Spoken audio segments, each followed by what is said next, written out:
really know how to describe that game. Weird, rivalistic, mature. You come up with your own thing. Final score 16-9 out in Atlanta as Georgia makes it 11-1 on the regular season. Now they await the outcome of two other games to determine if they will be going to Atlanta to face off against who knows who. But they're sitting at 11-1 and they will be in the college football playoff. So let's break it all down. Welcome on into the SEC Unfiltered Postgame Show. It's Cole Thompson. Like the video, hit the ring notification, and of course, subscribe to the channel because we talk about your Georgia Bulldogs daily. Download the podcast version of the show wherever you get your podcast listening systems. Follow us on the socials, link in the description, and check out all of our great work found at secunfiltered.com. And as always, we are proudly fueled by our friends at FanDuel. Go visit FanDuel.com/SECU. Sign up today. Get $300 in bonus bets when you win your first $5 bet. Could be on anything in the world of college football, the NBA, anything in future MLB bets, or of course the NHL. Signing up, FanDuel.com/SECU. 16-9 is a really interesting score because it never felt like Georgia was in jeopardy of losing this game, but it never felt like that they were able to pull away. And Kirby Smart probably said it best in the post-game reaction with Katie George. It's a testament to who Georgia Tech is. And to be completely transparent, I picked Georgia Tech to make it to the ACC title game and actually make it to the college football playoff. So I believe that that version of the team that we saw today was one where if they showed on up against NC State or last week against Pitt, their season and college football playoff hopes would very much still be alive. Unfortunately, it didn't. And that's kind of what rivalries do, is it brings out the best version of you. It shows what you're truly made of. And at the end of the day, the team that is more mature, more polished, and makes the fewer fundamental errors is the one that's going to win. And ultimately, that was Georgia. Quite literally in every single category, they won. More first downs, better on third down execution. They were 1 of 1 on fourth down execution. Finished with more yards per pass. More yards per rushing attempt. 190 to 69 on the ground. They only lost the passing yards 181 to 70, which feels weird when you know who Haynes King is. Fewer penalties. They won the time of possession. They each had 1 turnover. So it was a pretty even-keeled game for the most part, but in the critical errors, Georgia was able to win that battle, and that's why now they're sitting at 11-1. I know a lot of people are going to come for Mike Bobo and his play calling, and I'll be the first to say, looking back, there were times where it felt like he was trying to get into his bag of tricks. Like, this was the game to show off to everybody, hey, we mean business. Hey, if you don't believe us after what we did against Tennessee and what we did against Ole Miss and what we did against Texas, let me show you in the rivalry matchup how good of a roster we truly are and how dangerous we can be in the playoff. And it felt like, you know what, Mike? I understand why some of the Georgia fans are losing their minds with you because of you don't need to go ahead and pull out the kitchen sink and the full frontal manner and provide us a 9-course meal. Just run the damn ball. Just quite literally run it as much as possible. Here was the problem. Outside of a 22-yard run by Nate Frazier, who did finish with over 100 rushing yards on the day, there really wasn't much to do on the ground. Georgia Tech did a really good job of eliminating the rushing attack and kind of forced Gunnar Stockton to beat him through the air. And what was really interesting is that last week, Gunnar Stockton didn't look polished like he did against Texas in the Charlotte game. And he had a bad interception, and he had another bad interception today, and he really wasn't able to build that repertoire downfield with deep ball accuracy. And this is, again, me probably overreacting and you probably overreacting to who Georgia is. Because we've seen at times this year its offense peak at such a high level to where it feels as if that's going to be the backbone of this team. And then it doesn't show on up in a rivalry game, and it slightly shows on up in a game against Charlotte, who's like got 1 win this year, and you start to panic a little bit. Here, let's flip the narrative around and put it on this perspective instead. The fact that Georgia's defense continuously is still playing at such an elite level, back to the version of what Kirby Smart and Glenn Schumann want, that probably is what you need to have as the biggest takeaway. They were able to force an incredible interception. I mean, my God, Ellis Robinson, my God, dude, just what a freaking play on the interception. Like, you've made up so much ground from that Alabama game back in week 5. Like, so much has changed when it comes to you. But their ability to slow down the rushing attack, make them average 3.3 yards a play, force Haynes King, who's more so known for being a runner than he is a passer, to beat them through the air, and then to hold them to 3 field goals and outside of the red zone the entire game. Like, you got to be pretty impressed with how well Georgia's defense has been playing as of late, and that might be the reason why you're taking a big-time swing. They're still struggling when it comes to finishing drives with the sacks. They only had 1 on the day, but they had 7 tackles for loss. They were great on third down execution. They were blanketing wide receivers left and right, and they only allowed 4 catches of over 15 yards downfield. So, for the most part, Georgia's defense did everything that you want to see to make it feel like that's trending upward. Now the question is, can we get the offense to at least meet it in the middle? Because if that's going to be the team that we see, that's the most complete team in the SEC. That's the one that Texas A&M, Ole Miss, Alabama, whoever is there, does not want to run into in Atlanta next week when it comes to a do-or-die situation to make it to the college football playoff. But mature win. Overall, I think a very mature game plan by Georgia. Really good when it came to running a certain identity. And yes, there were some faults they had to fix, but a lot of positives that you can still take away. Having a running back hit 100 yards. Really good move. Having to see a guy like, again, Zachariah Branch win in space. Big, what was it? Big touchdown reception for 24 yards. Seeing a guy like Dylan Bell start getting all a little bit involved. A couple things that you can work on. Now, again, these are things that you are really positive on. There are things that you can take away that are negative. But I think the biggest thing is that, again, it's the volume of your team to where you don't have your fastball and an area of weakness ended up becoming a strength. You add all that together, that to me just says, hey, we're in a pretty good spot. I won't spend a lot of time on Georgia Tech because we only talk SEC here most days.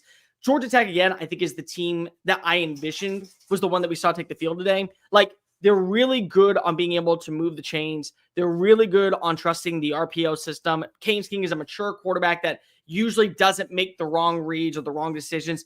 And he delivered on all of those assets. I think that's something that you can hold a lot of your hat onto. But the problem is that they never were able to finish drives. You get close enough into the red zone, well, then it's a stall on third down, and you got to settle for a field goal. Well, you get close enough to the reds, you cross the midfield range for the first time, and it feels like that you're just going to hit stall and take the points rather than go for it. I thought some of the play calling by Brent Key and Buster Faulkner was very, very underwhelming at times. You had open avenues, and it felt like that you were trusting too much of the passing attack. You know, when you look at the numbers, they also kind of back it on up. You had 23 rushes versus 19 passes. It felt like in the second half, yeah, you're down, but your rushing attack has been kind of the reason that your team has been here so far, especially with the quarterback. And outside of really two big runs by Haynes King, they kind of kept him in check, 3.9 yards of play, and the longest run was for 13 yards. So they kind of made you beat him through the air, which, again, probably a good way if you want to beat a team like Georgia Tech.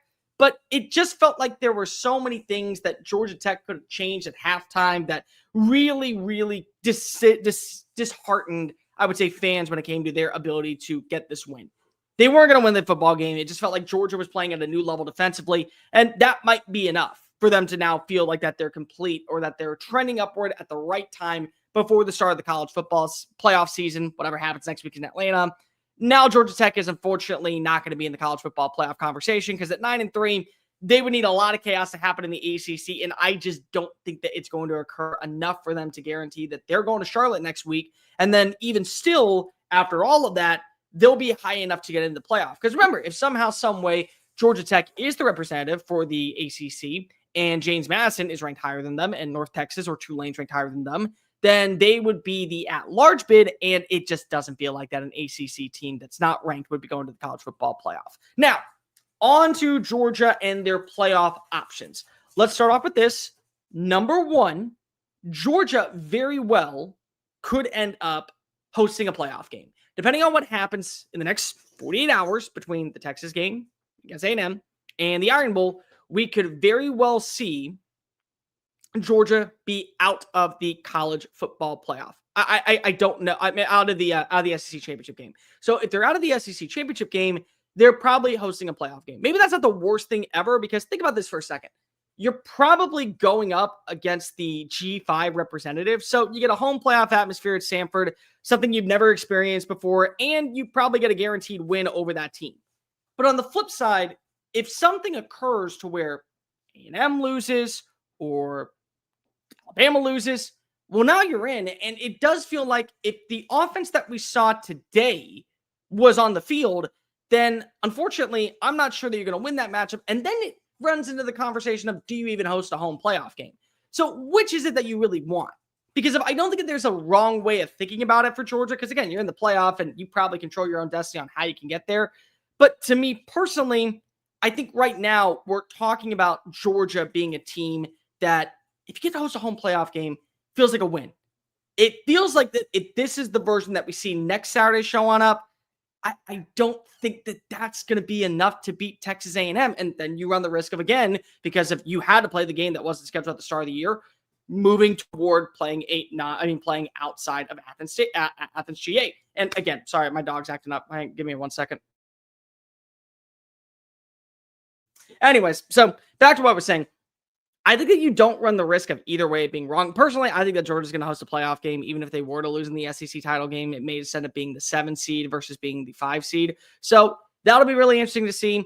I will say, I don't think Georgia would drop that much. So again, if they were, they'd go from what, 4 to 5, 5 to 6. And then again, if somehow, some way Alabama were to win the SEC title, Alabama would move all the way back up probably into the top 4. Texas A&M would probably drop somewhere into the top 5. So maybe you drop down to 7, still host a playoff game. Regardless, Georgia's in a really good spot.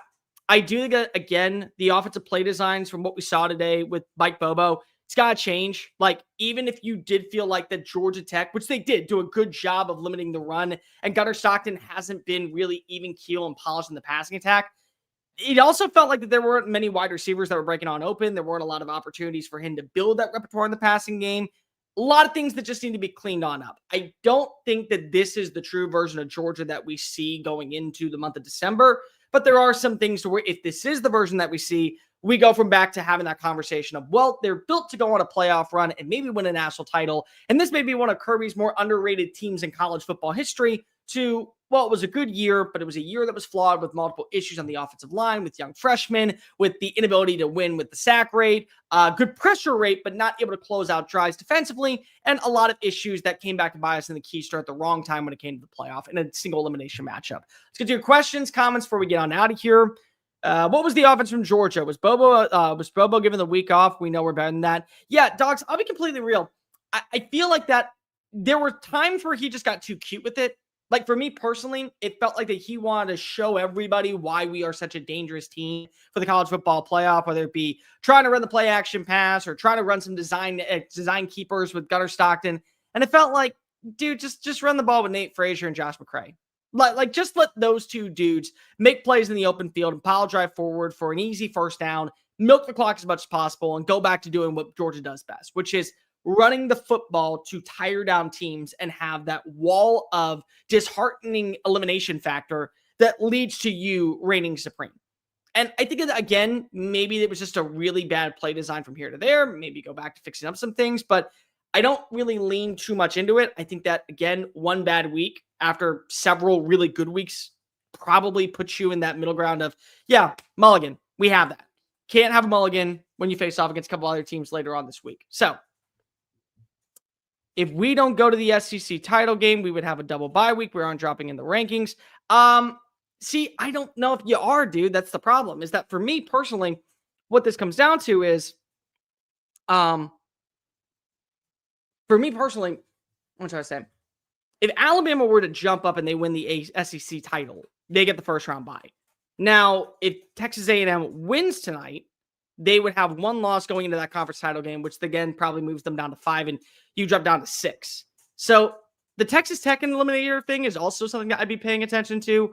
Probably I'd be looking a little bit more so into the fact of, let's see, does Texas Tech get a signature win over BYU in Arlington? So does that guarantee their spot in the college football playoff with the first round bye? Or do they only have a ceiling at number 5? And then Ohio State, depending on what happens to them tomorrow against Michigan, probably plays a factor. And Indiana probably plays a factor. So a lot of things that still could control Georgia dropping. I don't think that they will ever be a road team. I think that the floor for them would be 7 after going 11-1. That's just my stance on it. Could argue with me against it. But again, it really is out of my control. We've seen the College Football Playoff Committee make dumb decisions and say bonehead things every single Tuesday night since the start of Hunter Yurchek being the voice of optimism for the program. It's not like that we expect him to say something smart in the next 24 hours. All right, end the live stream here. We will be back after Lone Star Showdown. But before we do, let me tell you about my friends over at FanDuel. FanDuel.com/SECU is the perfect place to sign on up. Why? Because when you do, you're going to get $300 in bonus bets after you win your first $5 bet. So, to me, what does this mean? Go ahead and place money on Gunnar Stockton to potentially win the Heisman Trophy. And let's say he balls on out in Atlanta next week because if A&M loses tonight and they win the SEC. Well, at that point, then, of course, it feels like he should be considered a favorite. And if you win that bet, you get $300 in bonus bets, or you can use the app, wherever it tickles your fancy, same-day parlays, player props, game hubs, whatever on the horizon, plus bets with the NBA season, the college basketball season, the NHL season, and future bets for the MLB. Now is the perfect time to sign on up right before the holiday season. Go put a little bit of cash back in your pocket. Sign up today at FANDUEL.com/SECU, the official betting partner of the NBA. All right, and real fast, I gotta do this because you said it. 6-7. I love that bit. I really do. Even though Hunter Yurachek ruined that for all of society. I just want to make it clear. The rip died when Hunter Yurachek tried to explain the 6-7 narrative with Oregon and Ole Miss. I'm done with it because of, unfortunately, I heard a 60-something-year-old dude who can't even get a coaching hire right at Arkansas make up that word. It just is beyond frustrating. And the live stream here. Back afterwards with the Lone Star Showdown. Final score in clean, old-fashioned hate, 16-9. Really was just a very weird but mature win by Georgia. And as for Georgia Tech, too little too late to go on a run to the college football playoff. Still, 10-win season on the horizon for Brent Keen. Something that you can hold your hat on if things go according to plan. I will see you guys after Lone Star Showdown. Have a good rest of your Friday night. Until next time, peace.